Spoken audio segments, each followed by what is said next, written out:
It's the latest chapter in the ongoing MAGA fight between Marjorie Taylor Greene and Laura Loomer. You want to hear the new nickname that Laura Loomer has for Marge? Let's discuss. I'm Dave Aronberg, former state attorney for Palm Beach County, aka the Florida LawMan, here on Legal AF, where we meet at the intersection of law and politics. This one's a little heavier on the politics, but when it's a war between Marge and Laura Loomer, get the popcorn.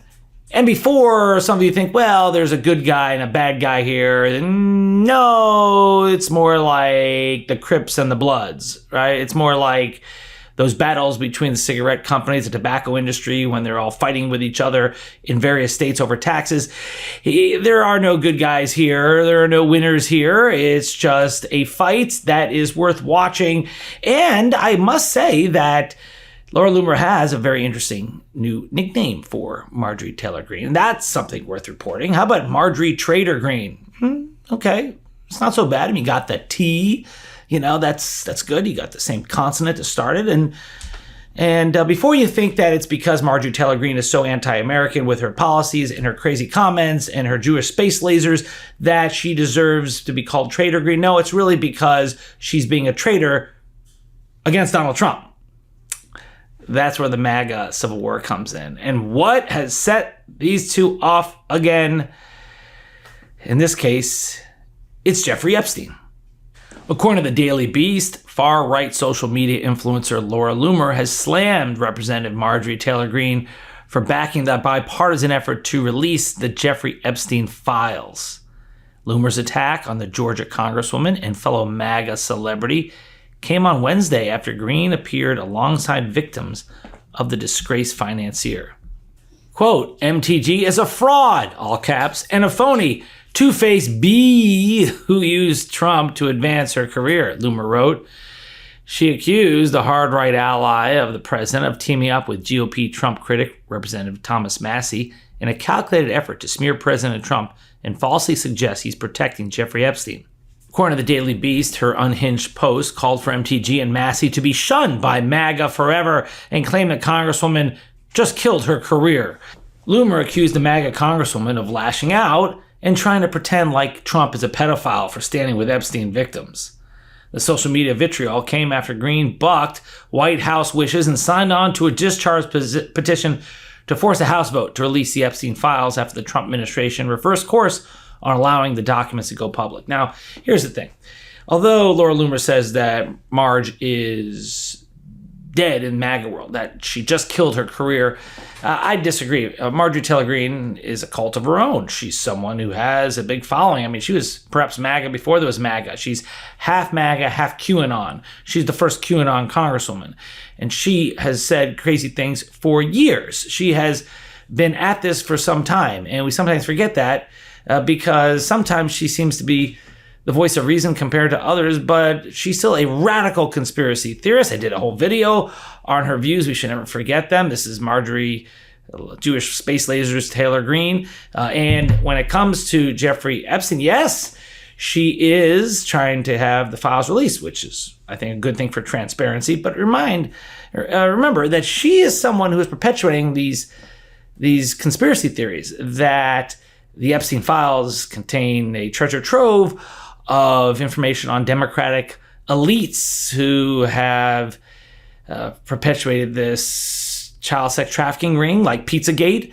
And this is her attempt, I think, to show that it was Bill Clinton and Hillary Clinton and Larry Summers and Bill Gates who all took up residence on Epstein Island and were trying to molest children and perhaps drink their blood. I mean, this is the kind of stuff that QAnon is based on. And Marjorie Taylor Greene is the QAnon congresswoman. So she's speaking out for the movement. But it is interesting how you haven't heard much from QAnon about this. Where are they? This is the basis of their existence, this kind of conspiracy theory. And yet they're not calling for the release of the files. At least I haven't seen it. And if they are, they're not doing so loudly and they're not critical of President Trump, the person they backed for president.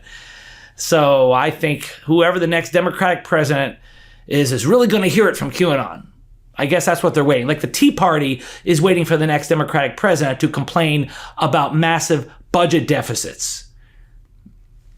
The hypocrisy is just dripping.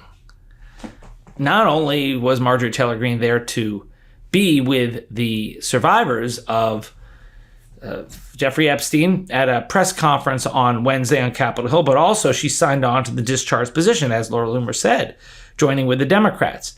And that discharge position could get a resolution or legislation out to release all the files. But if the legislation is out there, do they really have the power to compel DOJ to release the files?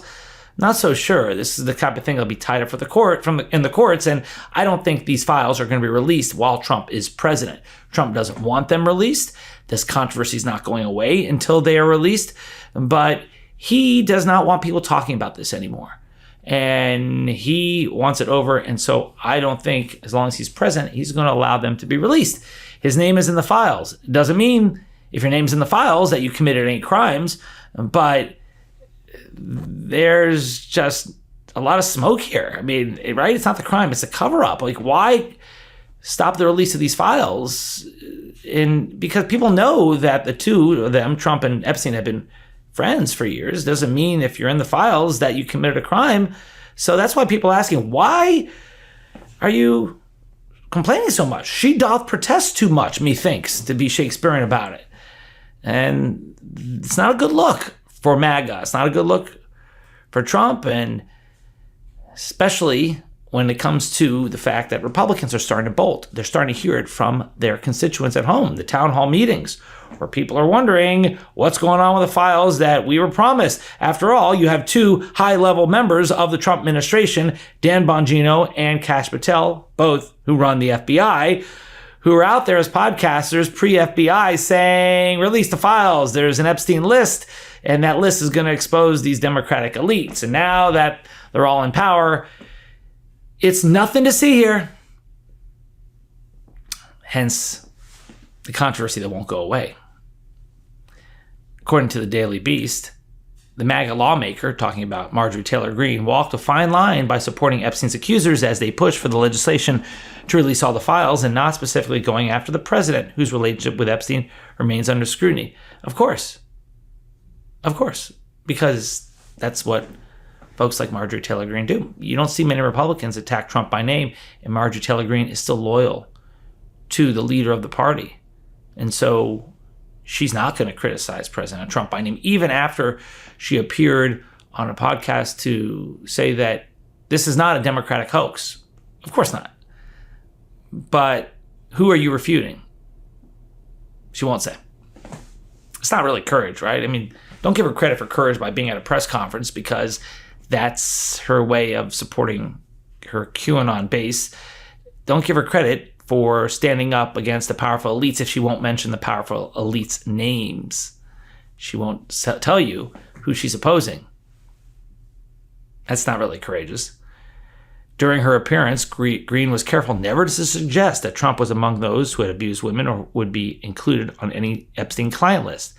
This is an issue that doesn't have political boundaries. It's an issue that Republicans and Democrats should never fight about, Greene said at the press briefing as Epstein survivors stood behind her. It's such an important issue that it should bring us all together. Oh, okay, Marjorie Taylor Greene, who is the paragon of bipartisanship. After all, this is the woman in February 2023 who tweeted out that we need a national divorce. We need to separate by red states and blue states and shrink the federal government. She argued that this was necessary to address what she described as woke culture issues and traitorous America Last policies from Democrats. Okay, so that's what we're going to listen to about we need to come together and put this aside. You know what this is about? She sees this hurting her side of the aisle. So whenever that happens, this is a bipartisan issue. That's when she makes it nonpartisan. But really, she's about a national divorce. Don't ever forget that. She's not our friend. And remember, this war between Loomer and Greene has been going on for a while, according to the Daily Beast, who reminding us that the far-right influencer trashed Greene last month as a, quote, low-life degenerate, homewrecker. I'm not going to repeat the next word. And dumb B in a wild social media rant that ended up being flagged on X for its hateful content. And we'll wait to see how Marjorie Taylor Greene responds to Laura Loomer. They go back and forth. But this later missive, I think, will leave a mark because it's not just the names that are being thrown around, but the fact is that she did stand with Trump's biggest Republican enemy, Thomas Massie, and that will be remembered over at 1600 Pennsylvania Avenue. This is going to be a very interesting thing to watch. So remember what I said? Get the popcorn. Yeah, make sure it's an extra large bowl. So that's the latest. I'm Dave Aronberg, a.k.a. the Florida LawMan, here on Legal AF. We meet at the intersection of law and politics. If you haven't done so already, hit that subscribe button. Thank you for all your support, and I'll see you next time. Can't get your fill of Legal AF? Me neither. That's why we formed the Legal AF Substack. Every time we mention something in a hot take, whether it's a court filing or a oral argument, come over to the Substack. You'll find the court filing and the oral argument there, including a daily roundup that I do called, wait for it, Morning AF. What else? All the other contributors from Legal AF are there as well. We got some new reporting. We got interviews. We got ad-free versions of the podcast and hot takes. Where? Legal AF on Substack. Come over now to free subscribe.